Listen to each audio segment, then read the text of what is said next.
l'extérieur, quand on dit qu'on travaille à l'usine en général, on n'a pas une très bonne image.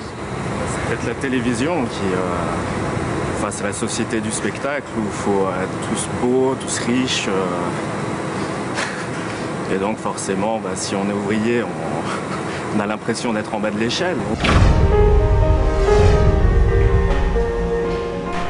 Au début, c'est un vrai capharnaüm d'outils, de machines, de ponts qui s'entrecroisent, de bruit. C'est presque effrayant, si vous voulez. C'était très dur, hein. Il faut savoir ce que c'est que de faire 12 heures sous la pluie. Uniquement éclairé par des phares la nuit. Et ben franchement, c'est pas marrant. Hein.